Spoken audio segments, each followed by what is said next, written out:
Alaikum. You're tuned in to the Sajdah Wendy Muhammad channel, and tonight is part one of our three-part series on making big decisions. So sit back, tell a friend, like and subscribe, let them know we're live, and we'll see you on the other side of these few short commercials. I really just want to give y'all time to get in the room and get all your family and friends in the room. Okay, we'll be right back.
O Allah, guide me among those whom Thou hast guided aright, and preserve me among those whom Thou hast preserved, and befriend me among those whom Thou hast befriended. Bless me in whatsoever Thou dost grant me, and deliver me from the evil of what Thou hast judged. Surely Thou judges, and none can judge against Thee, and he whom Thou befriendest is not disgraced. Blessed art Thou, O Lord, and exalted be Thee above what they set up besides Thee. I bear witness, nothing deserves to be served besides Thee, and I bear witness that Muhammad is Thy servant and apostle. Amen.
Assalamu alaikum, everyone. Welcome to the Sajdah Wendy Muhammad YouTube channel. And we're talking tonight about making big decisions. How is everyone doing? I've been toying with the idea. You guys let me know what you think. I've been toying with the idea of moving this show to 6 a.m. What do you guys think? Let me know what you think. Give me some feedback. You can let me on the chat or later if you need to think about it. But I'm feeling like y'all loving that 6 a.m. hour. And that would give us Thursday, Friday, Saturday, and Monday at 6 a.m. See, I know y'all like just rolling over and looking at the show. I think it's less traffic at that time too. But some of you all, we've been on, let's see, this show started Sunday nights at 7:30. Then when I went to radio, we were on at noon Eastern time. And then after radio, we stayed on at noon for a while. And then we went to 7 p.m. Thursdays. When it was noon on Wednesdays, Thursdays is 7. So let me know what y'all think. We got 3 spaces that we're doing at 6 a.m. And so just let me know if you guys think that 6 a.m. Thursday would be good. We won't do it this week. I'm just taking a little poll and I'll ask you all again tomorrow morning. So tune in tomorrow morning at 6 a.m. for part 2 and then Saturday morning at 6 a.m. for part 3. See, I'm thinking of making all the shows Sajdah Morning Coffee Talk. That's what my thought is. And we would just incorporate all of our topics, right?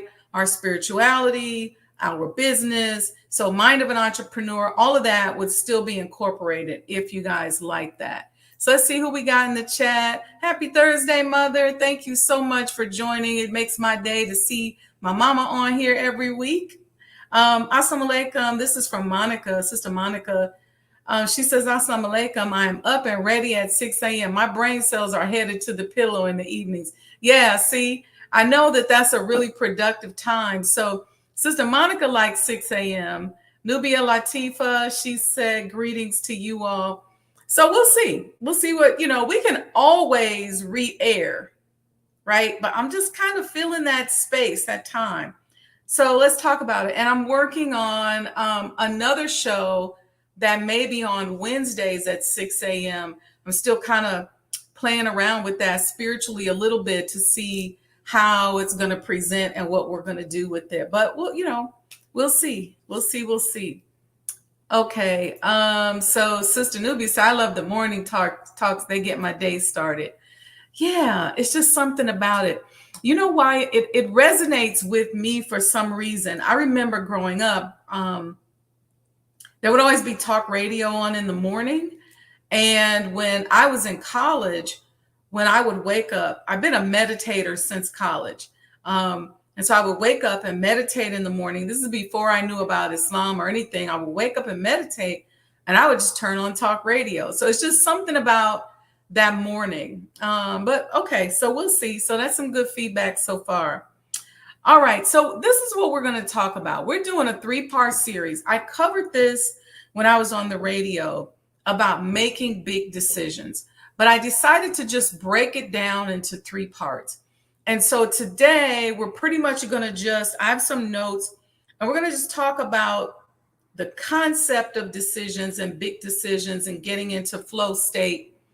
And then tomorrow morning and then Saturday morning, depending on how things go, we'll start to break down some decision-making techniques. And I want to be careful about that because I don't really want to tell you how to make decisions, because what I'm really trying to do is get rid of that blockage that a lot of us have with a lot of these things. See, once we get rid of the blockage and our subconscious mind gets it, and we start looking at our goals and what we have on paper, what happens, this is a real simple technique, and I'll talk about this. When you write down a goal or a decision or start writing points down about something that you're working on, what happens is you're telling your subconscious mind, find a way to make this happen. And a lot of times our subconscious mind is working against itself because we have so many blockages, so much trauma. Most of us right now looking at this talk today, this high vibrational talk today, is we're usually one big decision away from a major success or changing our lives, or one big decision away from tragedy, one big decision away from something. And I think more of us than not, we're one big decision away from a better life, being happier, healthier, wealthier, experiencing more love. And some of those big decisions are common decisions, like, I'm just going to work out. I'm going to just make a decision that I'm going to work out, and this is what I'm going to do.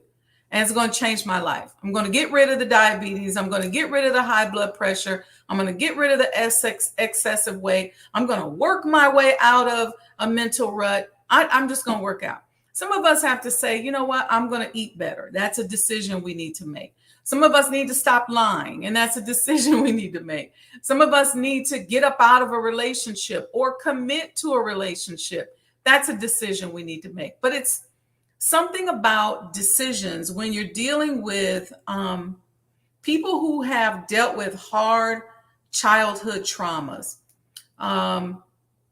It becomes very difficult for people to make decisions. And I'm going to tell you something that happens in our community that is, it's tragic, right? These traumas and all this stuff that we've been through here in this world during our sojourn here. It's a lot of tragedy, because here's the thing. Sometimes we're going through stuff, right? And we need to vent. We need to talk it out. We need a hug. We need a shoulder to lean on. We need somebody to just hear us out. But for us, oftentimes, the people that we're looking to hear us out, to be our sounding board, to let us lay a shoulder on, to just say, hey, you want to do something? You want to hang out? That person that we're looking to oftentimes has their own trauma and things that they haven't healed from. So when we go to tell our problems and the things that we can't make a decision about, they looking at us like, please, I got my own problems. I got my own stuff. And so when we're trying to share what we're going through, they're struggling to share their own stuff.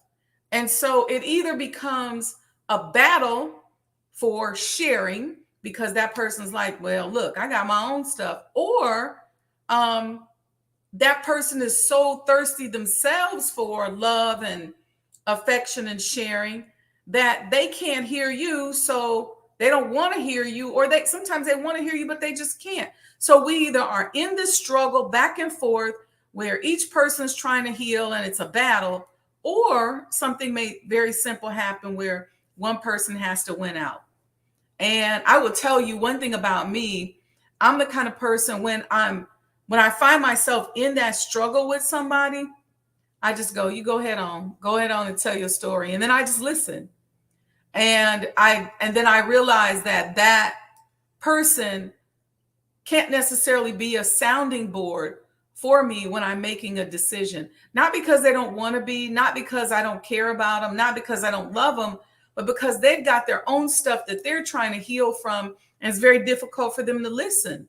So they can't hear it without, injecting themselves. So one of the things that I suggest for all of us is coaching.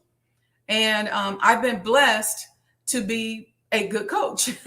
So when you reach out to me for coaching, I'm going to hear you. And I spend time before the session removing myself. Just removing myself so that I can hear you and really try my best to pour into you in a way that I believe that Allah will want me to pour into. I literally, before the coaching session, will ask Allah, make me your conduit during this session. If there's something that this person needs, something this person needs to hear, anything I can do for them, then allow me to do it for them, because that's what I believe that a lot of people need. And so this is why making decisions are tough for us, because a lot of times we don't have a sounding board. We have to kind of make our decisions under duress. We are afraid oftentimes. We got those big decisions we want to make, and we don't want to make a mistake. We may know we need to move. We may know we need to change careers. We may have put so much into this career that we have, and we know everybody's talking about how they love the fact that we got this career opportunity, but we really don't want to take it. And we don't want to tell anybody that we don't want to take it. We are so attached to the outcome. And one of the things that we learned I learned in becoming an emotional intelligence coach, is that you have to help people to let go of the outcome. And that's a hard thing oftentimes. So we have to start changing up our thinking. And we'll talk about that, of letting go of the outcome, or letting go of what other people will think, what they're going to think of us, and a lot of that is ego. Because, this is why a lot of people go to school and major in the wrong things. Because when they're growing up, they are taught to have a big ego because they get the good grades, they get the good praises. Their parents are telling everybody, oh, this is my baby. That baby's going to be a doctor. He or she's going to be an engineer. He or she wants to be an astronaut. And some of these big lofty goals. And then we go to school, and a lot of us continue to go to school for the thing that we know we don't like, or in some cases, a lot of people graduate. They've made some of these courses, and depending on what college you go to, they've made it to where even if you don't have the passion, you can graduate and get a degree, right? Because there's not a lot of practical applications. So and we would interview these kind of people all the time at the healthcare center. We'd meet these young graduates, they're doctors. And when you really start to talk to them and you see them work, they don't have a passion for medicine. They don't really want to be a doctor. I remember a young lady saying to me, she graduated with all these accolades. She was a young Black woman. And she said, I hate blood. And I said, well, why did you go into this? And she said, it was just always something my parents wanted to do. And I never could make the decision to change because I was vested in it. I said, your ego had identified with it. And she said, that's exactly right. And so but I see this a lot of people. And so what the healthcare system begins to do, it begins then to structure operations so that people who don't really have a passion can still matriculate through the system. It's hard. And I watched in that particular instance, people like my business partner, Dr. Jeffrey Dorma, who just has a huge passion for medicine. It's something he's wanted to do all his life. His passion is there. He studies it. He cares about it. He goes all out. I watch him study how he's going to handle and help patients. And he looks at all the patients holistically. And I coined a term from watching him called professional intuition. I realized that I had professional intuition when it came to business, because it's something I wanted to do my whole life. I have been working in business. I remember when I had an opportunity to get an internship and either go into commercial underwriting or residential underwriting. I said, I'm doing commercial because I want to learn all about businesses. And so over time, professional intuition kicked in, right? And then I could kind of intuit my way, and we'll talk about that when we talk about flow state, when it came to decision making in business.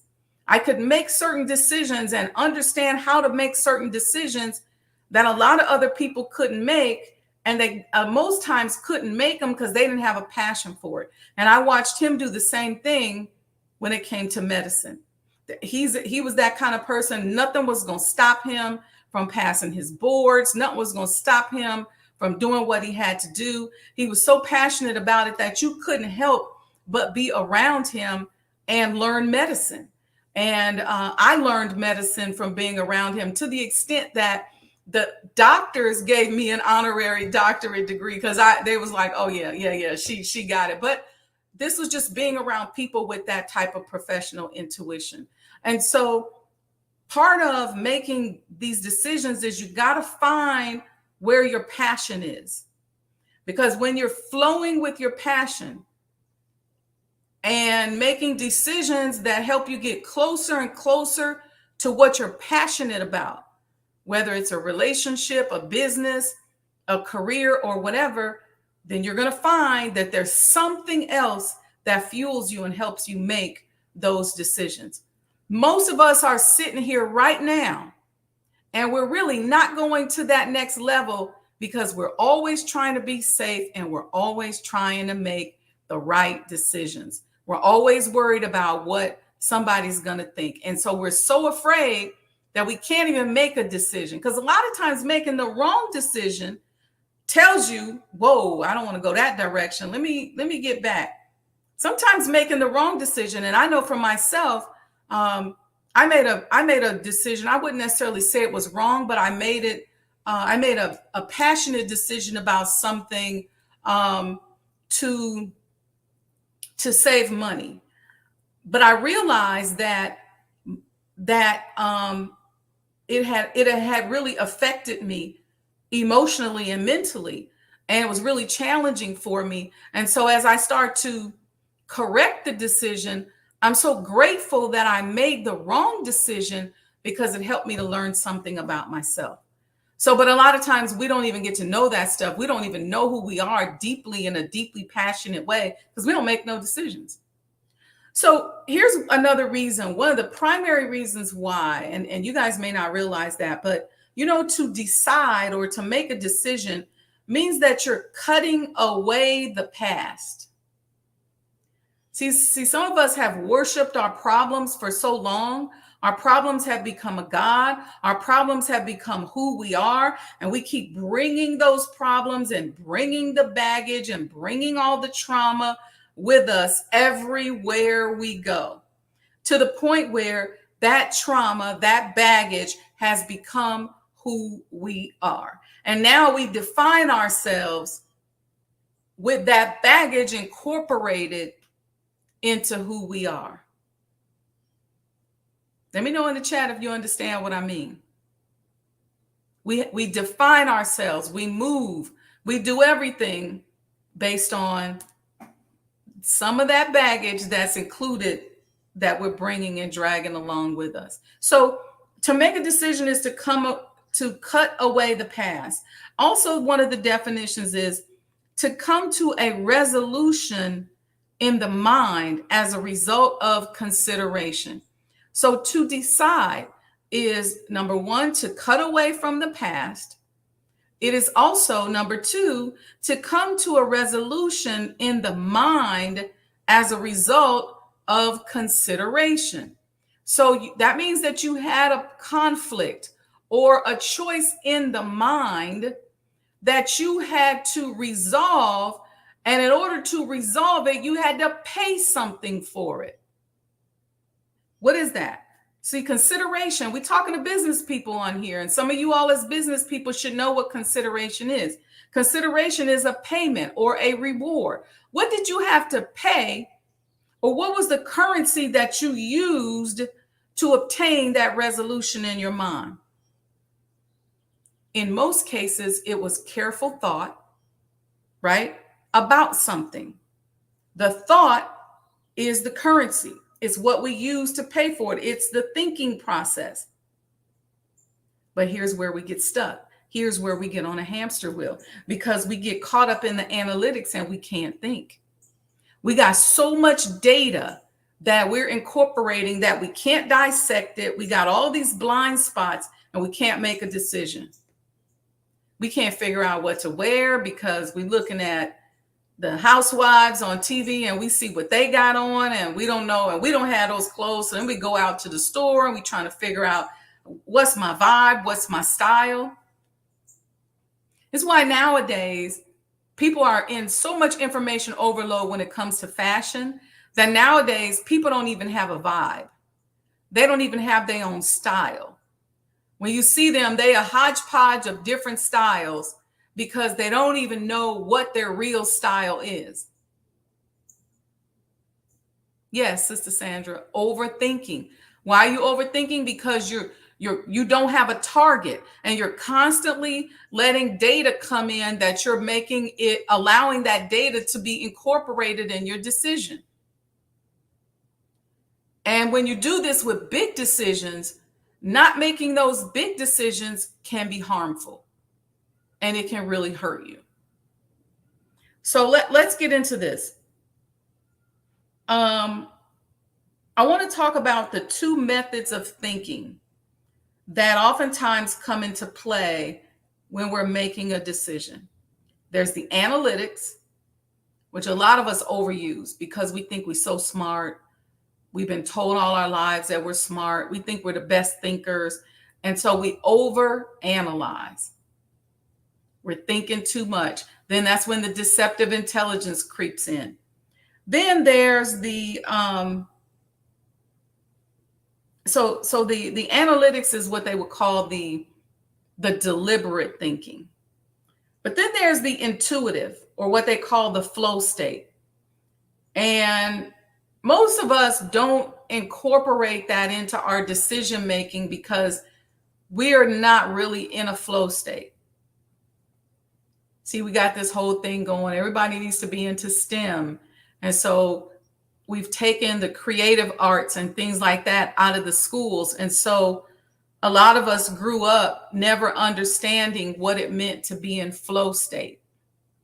All we know how to do is look at data and analyze data. We don't even know how to determine how we feel about the data. We've moved into this culture of just data, data, data, data. Well, when you're young and you run track, for example, you know what flow state is. Because at a certain point when you're running, you're not even conscious of how you're moving your legs or how you're moving your arms. You just flowing. You gone. Why? Because you practice the technique so much that when you get in the race, you're not even thinking. All you're thinking of is that you got to beat this person or you're going to beat that time. We've taken art out of the schools. So some people don't know what it feels like to sing a song and to get into that flow state where you don't even know where you are. You didn't pick the words. You didn't pick the tone. You was just blowing. We don't know what that is oftentimes because a lot of times we only experience that or we learn that at a young age through the creative arts and through sports and entertainment. Some of us don't know what flow state is because we don't write. So if you're a writer like me, sometimes when you first start off writing, you know, you might get a little rocky, but then you hit a patch, you hit that flow, you hit that intuition, and you're gone. Whether you're writing with the pen or with the typewriter, something just hits you and it just feels good and you're flowing with it. That's where creative writing courses come in. They teach you how to get into flow state. Sometimes when you learn in gym class, I know they don't have a lot of gym classes or physical education. We used to do obstacle courses. And in doing those obstacle courses, you just find a flow. And you're next thing you know, you're jumping, you're running, you're, doing your push-ups, you just are in a flow state. And it feels good. You're in that high, that you got that high in your brain, that chemical that's releasing in your brain, and it just feels good. And so if you ask yourself, well, why is it that when I did the guitar solo in junior high school, that I played so well and I don't even remember what notes I played. How did I make the right decisions during that point in time? But then, yeah, here I am in college and I can't figure out what I want to major in. How is it that on the basketball court, you flowing up and down the court and you don't even have to think about whether it's time to take that three-pointer, do a layup, dunk, block a shot? You're just playing based on how you practiced. Why can you make those decisions so well, but you can't make a decision about who to marry? Why is it that when you started taking your dance classes, that you just start dancing and flowing so good, you was coming up with moves and doing stuff that don't nobody know where the moves came from? You literally was making up dances. Why is it that you could make those decisions and select what moves to make, but you can't decide whether or not to leave a bad relationship or whether or not to get up off the couch and work out? Why? A lot of that, and I was also add this to one of the impediments I didn't get to mention. But that's number one. That's the flow state. That's the intuitive flow state. Number two is that effortful or deliberate state. That's that analytical state where you're really thinking and going over the data. The intuitive or flow state involves data as well, but it's data that happens before it's time for you to make the decision, because you're practicing to make those decisions. You're practicing to hit the right notes, to take the right shot, to make the right move. And you're practicing enough with the data that you learn from your coach that by the time you have to really actually make those decisions, it becomes like second nature. It's part of your professional intuition, if you will. And let me just say something. Let me go back. This is something that has happened with time. As Black people, we are really many of us as Black people are into music. We love the art. We love music. Prior to 1980, let's see if I can say this right. Prior to 1980, most music was at 432 megahertz. It's the reason why when you listen to 70s music, because 432 megahertz is where, to say it in layman's terms, where your heart jumps. It's why when you listen to 70s music, it makes you feel so good and makes you feel happy. This is before they start mixing the 70s music with dance beats and house beats, and before they start mixing the music with like rap and things like that. That space in there where it's just the raw 70s music, that's the 432 megahertz. Somebody made a decision that they were going to start, they were going to stop playing music on the radio and stop making music at 432 megahertz. And it started to be at like 442, and something that was different from the heart, that impacted the heart chakra. Then there was this thing of certain types of bass tones that got injected into music that were connected to the root chakra that made you feel sexual when you heard it.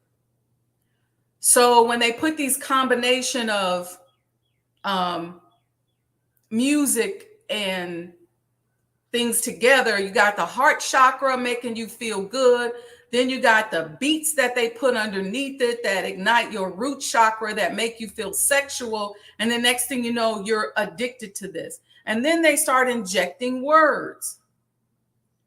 And it only takes a few seconds. Remember, the mind travels at the rate of 24 billion miles per second. It only takes a few seconds to throw you off your vibration. So you got this thing where you got your root chakra going and your heart chakra going, And the root chakra is kind of canceling out what the heart chakra is telling the brain.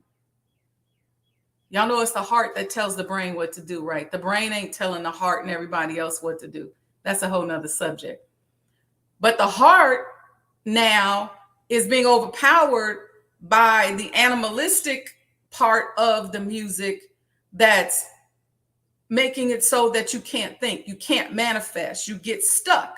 So that's the equivalent of being stuck on that hamster wheel. You got the heart going, yeah, I feel good, but you got the sexual organs going, yeah, but I'm in animal space. And so it becomes this battle. And then next thing you know, you're on this wheel and you can't manifest because you're addicted to these tones and these sounds. So now when we hear advertisers come out, advertisers use these combinations of tones to bring data to us. And so we're trying to make a basic decision, and here comes this data couched in these bifurcated tones, these mixed tones, and now we can't concentrate on what the real data is that we should really be using in our personal analytics versus the data that we hear out here in the advertising and the news world, if you will.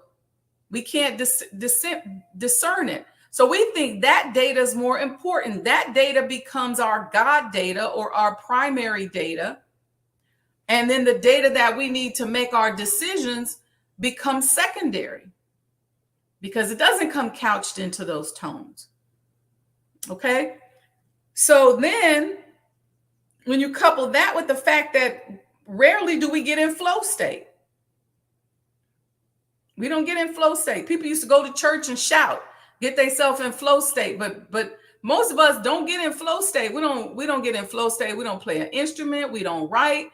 We're not creative. We don't design. So we're rarely in flow state. We're only in that state of lower chakra rhythm and heart chakra vibes that has us confused. And so we're sitting here going, I know I'm educated. I know I'm smart.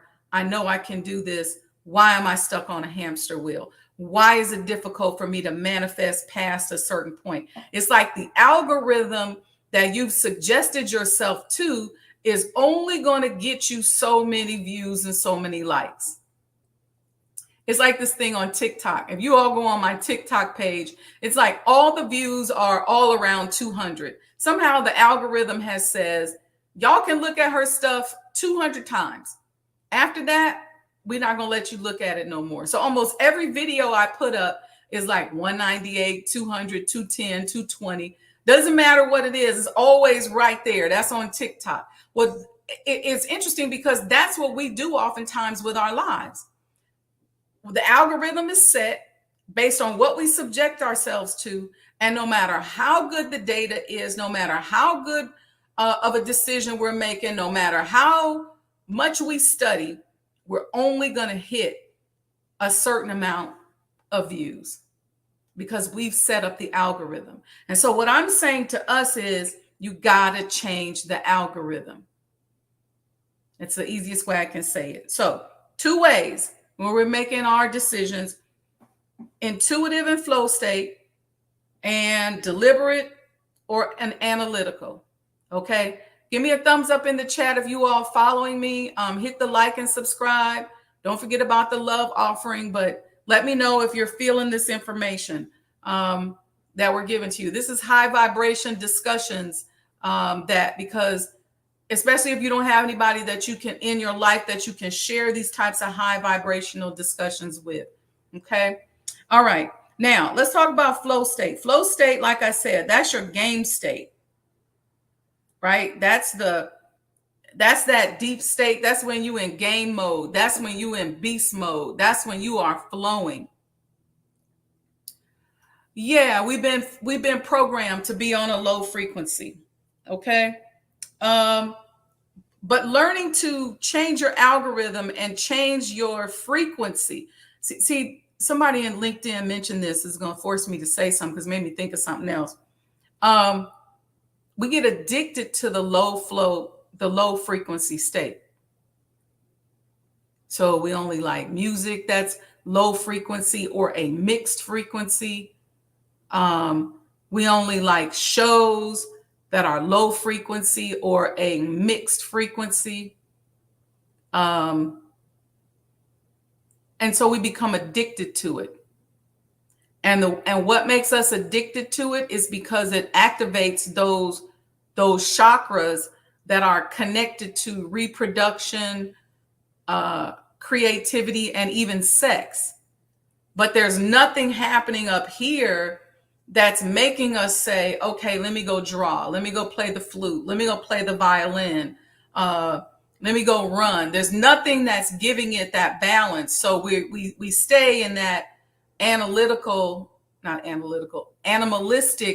type of state. We're addicted to it. And so I encourage you all to start training yourself to meditate. You can use binaural beats, which you can find here all over YouTube, but train yourself to meditate or even do things throughout your day where the tone and the frequency is higher.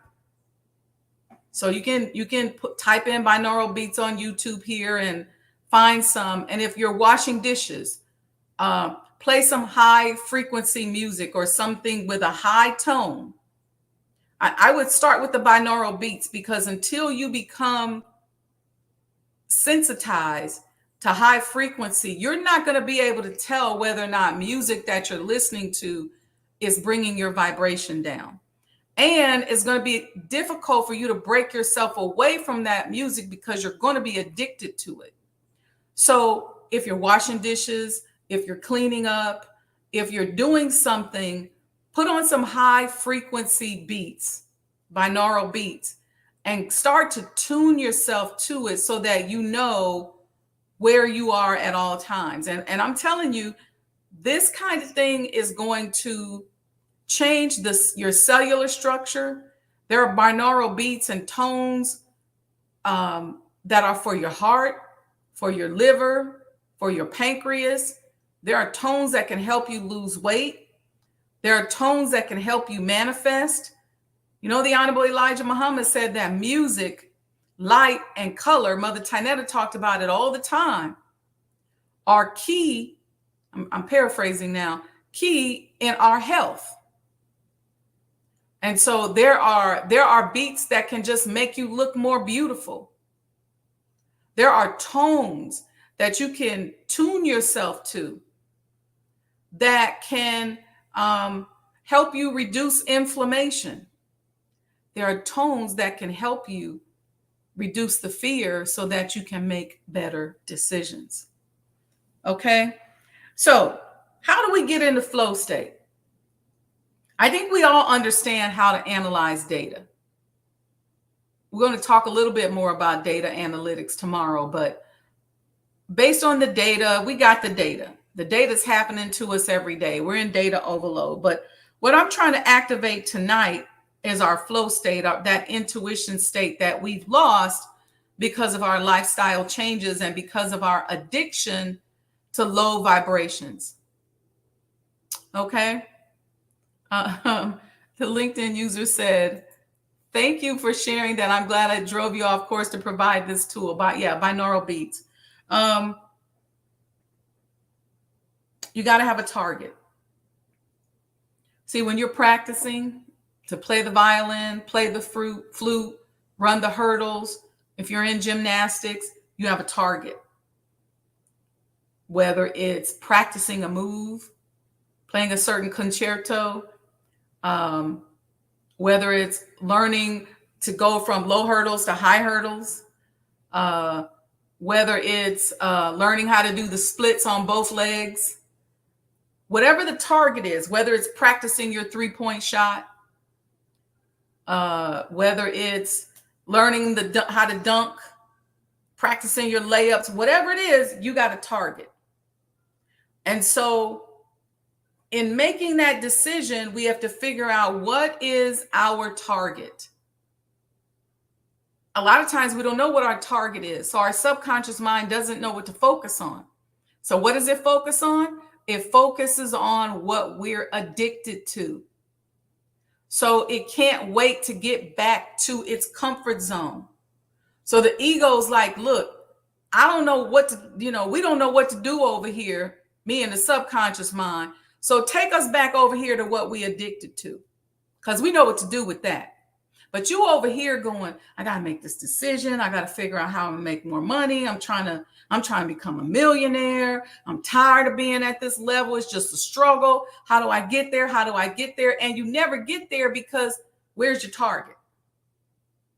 You got this big old problem you're trying to solve.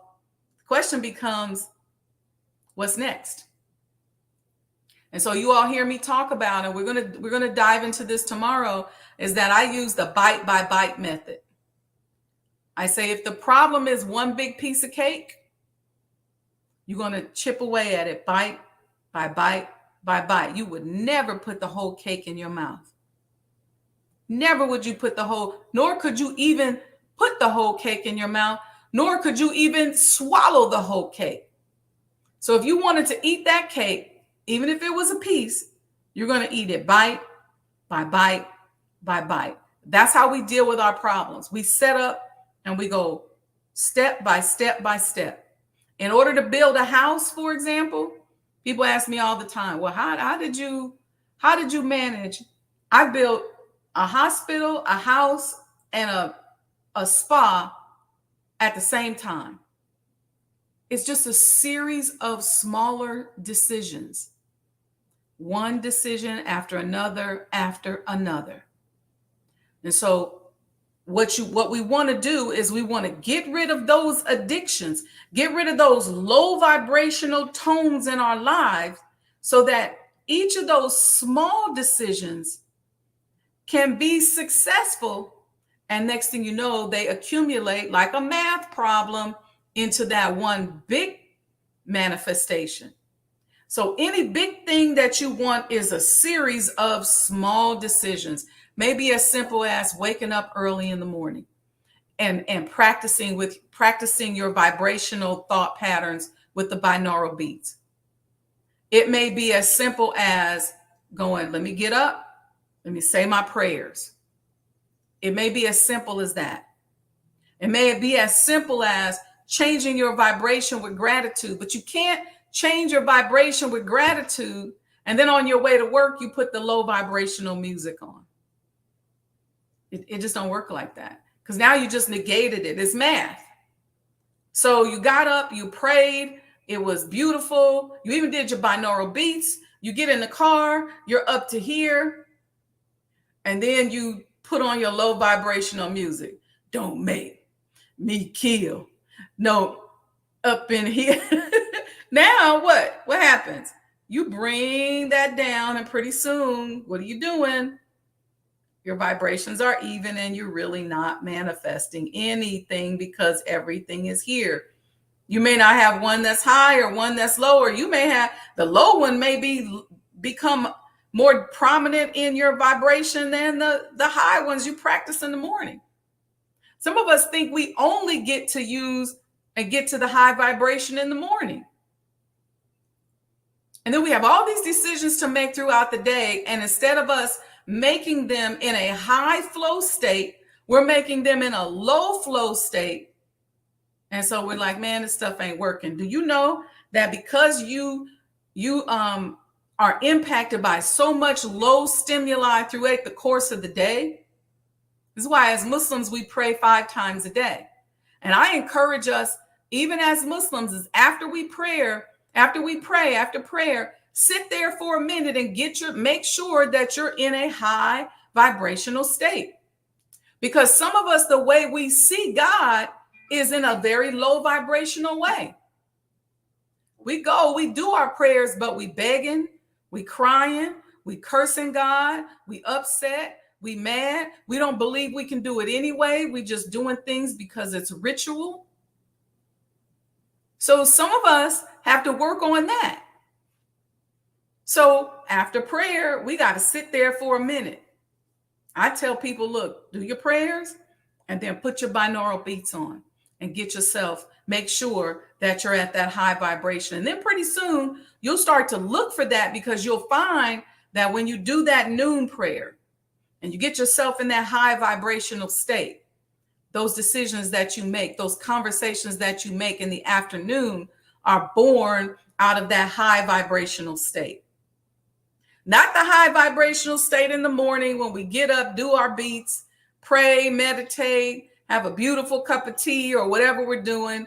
Then we get in the car, we put that low vibrational music on, and then we go to our next meeting and we wonder why. Maybe we close the deal, but maybe it's not as much money. Maybe we don't get the phone calls that we used to get. Let me tell you something. And I promise you, if you try this, if you make sure that you try to stay in a high vibrational state most of the day, you will find things coming to you and circling around you that you never even knew existed. I'm going to give you as an example before I go on. I was telling my mother about this today. There was a gentleman that owned a house that I was interested in. And I just absolutely love this house. It's a historic home, a beautiful 100% limestone house, but it needed some work. And the guy wanted to sell it to me, and I brought my contractors through there, and they said that it was going to cost about $1.6 million just to get it up to where I wanted it.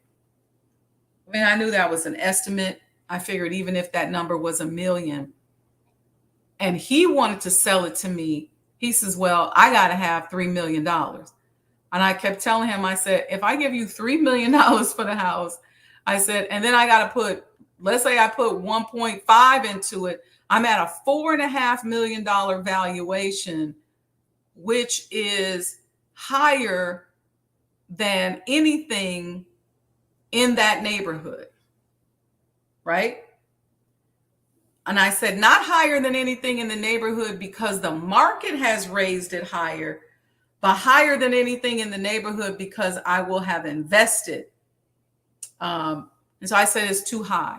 And I'm pretty good at real estate. I'm good at picking properties. And so I knew it was a good property, but I knew that I couldn't pay it that much. And he said to me, he said, I'm going to manifest $3 million for this house. And I remember us all standing there talking, and there were some people with us. I'm trying to say this without saying too many names, who was like, this guy was,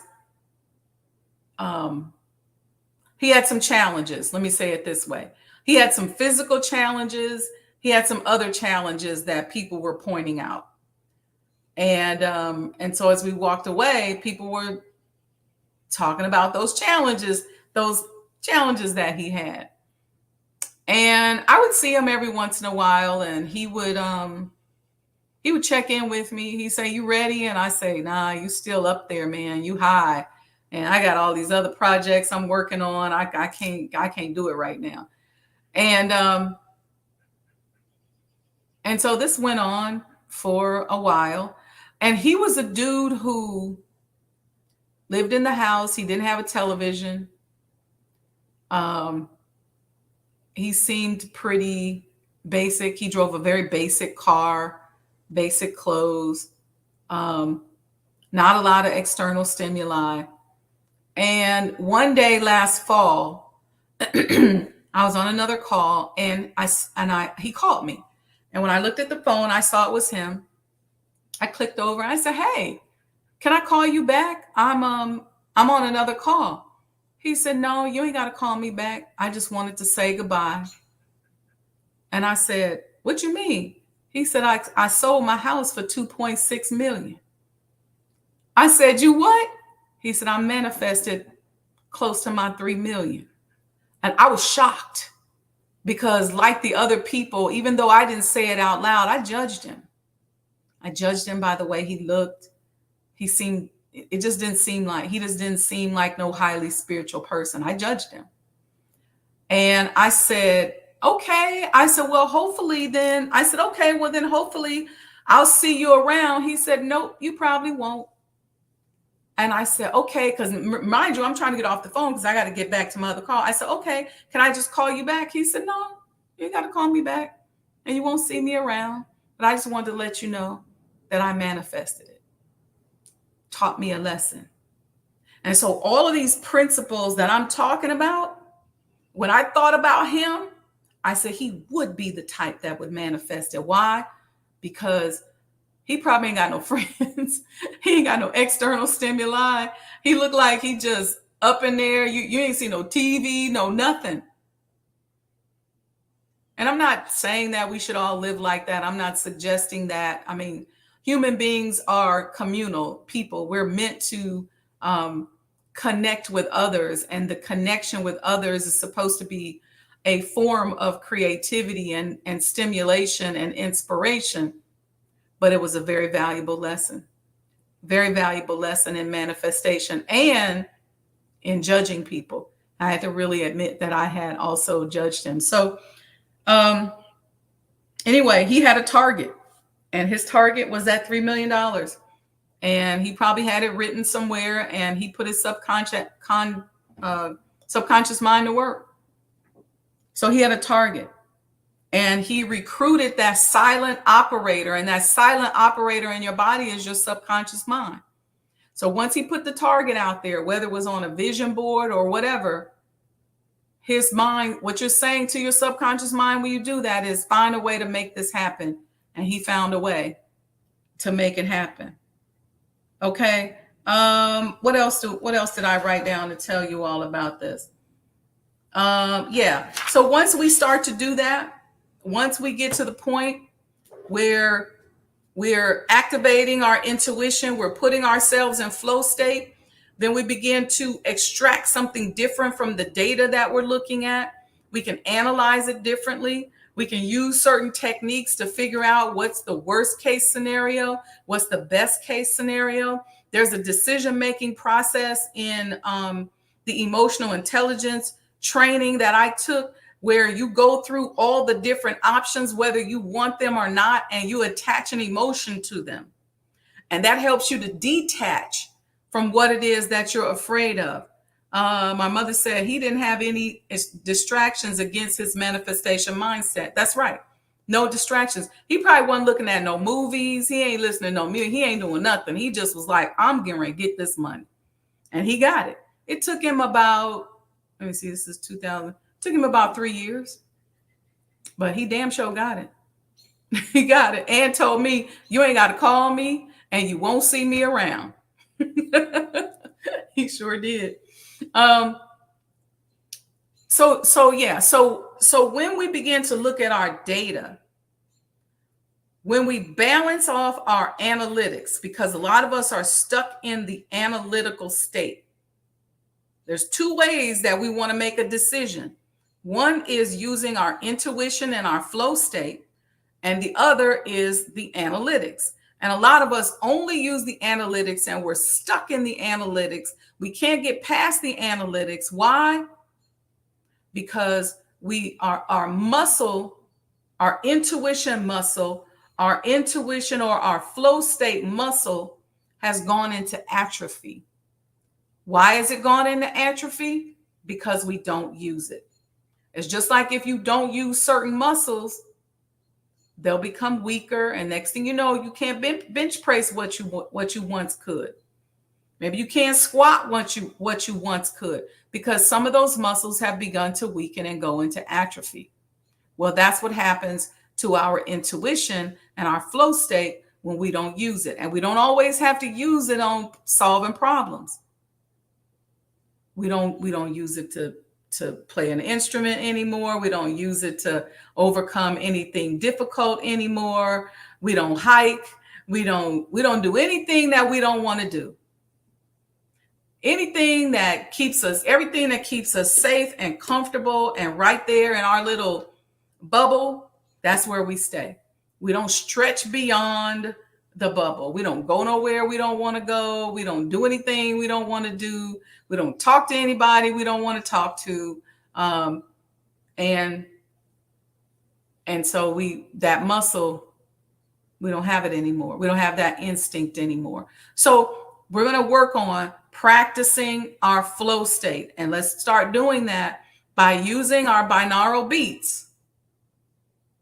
And you can, when you Google on YouTube or search on YouTube for binaural beats, you're going to find them that do different things, different tones and different frequencies, and really start to study that.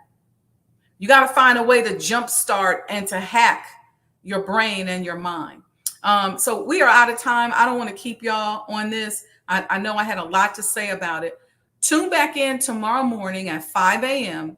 for the Sajdah Morning Coffee Talk. 5 a.m. right here. Not 5 a.m. 6 a.m. right here. I'm going to make y'all get up early, right? 6 a.m. right here for the Sajdah Morning Coffee Talks.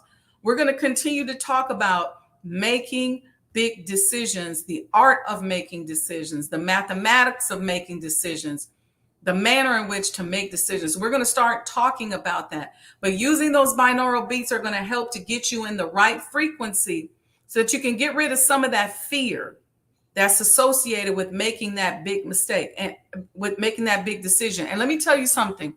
A lot of times, and I this happens a lot in coaching sessions where a lot of you all say, well, I'm not scared. I ain't no scary person. I ain't scared of nothing. Most of the time you are. And most of the time we are. And most of the time we just use deceptive intelligence to convince ourselves that we're really not afraid. When you say, I'm just trying to be safe. I don't trust nobody. That's all fear. When you say, I don't want nobody to hurt me, that's all fear. And unfortunately, the fear is not good. So we got to get ourselves in the flow state. We got to activate Allah, God, the universe, however you say it. You got to activate that so that you're tapping into something that is your birthright. You're petitioning something that is there for you, that is going to help you. We're going to activate our relationship with that. So when we're doing our prayers and we're saying all these prayers, we got to stop all that begging and crying and coming to God in a negative type of way. Because it's like we think we can go to God any old kind of way and we expect him to just to give it to us any old kind of way. When in essence, what we're going to him for, we already have access to. We just can't access it and we can't see it because we're in a certain frame of mind. And let me give you a last example on that. Here's an example. Have you ever been looking for something, but you were so nervous or so stressed out or rushing that you couldn't find it? Let's say you was looking for this pen. And you rushing, you running late, you don't see it. You're like, oh my God, what did I do with my expensive pen? I cannot find it. And you're in such an emotional state that you cannot find it. And then you leave, you go to work, you go do whatever you got to do. You forget about it. And you come in that evening and it's sitting right there on the counter. Why couldn't you see it? Why did you miss it? My grandmother used to say, if it was a snake, it would have bit you. Why couldn't you find it? Because you were in a certain state of mind. That's how God is. That thing that's sitting right there on the counter right in front of you, you can't see it because you're so full of fear, so full of whatever state of mind that is throwing you off that it is messing up your vision. All right, let me see y'all in the corner in the chat. Let's see. Louis Jr. sent us a bunch of emojis. Thank you. Thank you. He said, pride goeth before destruction, and we suffer from self-destruction. Go figure. We got to learn to be honest with our frailties. That's right. Sister Monica said, it's the car keys, Sister Sajdah. Yeah. Why can't you see it? And then you go ahead and you go in the drawer, you get your spare one. Next you know, you get outside and you say, man, it's right here in my pocket. That ain't Alzheimer's. That's just your mindset. Sandra D says, thanks. Great show. She says, I'll be doing more binaural beats, changing her frequency. Yes, and yes. Our LinkedIn user says, thank you so much. This conversation was great. If you liked it, please make sure you like and subscribe. Please give a love offering. You can hit the chat, super chat button at the bottom. and send a love offering, or you can do it via Cash App, Sajdah Enterprise. Sister Betty said this was awesome. The goal is to get us addicted to these high level discussions. Okay. Okay, we read that one from Mom. Thank you, thank you, thank you, everyone. Thank you for being active in the chat. Thank you, Brother Victor. This should be taught to the children. I agree, Brother Victor. I really, really agree that it should be taught to the children. Sister Aletha said, great self questions. Thank you, Sister Aletha, for your comment. Thank you, everyone. Okay, family. And Brother Lewis Jr. says, you deserve it. All praises due to Allah. Thank you, Brother Lewis Jr. I appreciate you. Okay, family. These high level vibrations, we're going to continue to try to give them to you. Give me some feedback, whether it's on Instagram or Facebook. If you think you'd like to see Thursday, come on at 6 a.m. Think about it. Should we do all the shows at 6 a.m. in the morning so we start our day off right? Let's think about it. Okay, family, I love you all very much. I'll see you all, each and every one of you. I'll see you, inshallah, in the morning for the Sajdah Morning Coffee Talk. That's at 6 a.m. I'm wishing each and every one of you more love, more peace, more goodness than you have ever experienced or imagined. And don't go away. Y'all know I always got a couple cute commercials for y'all. See you in the morning, inshallah. Assalamu alaikum.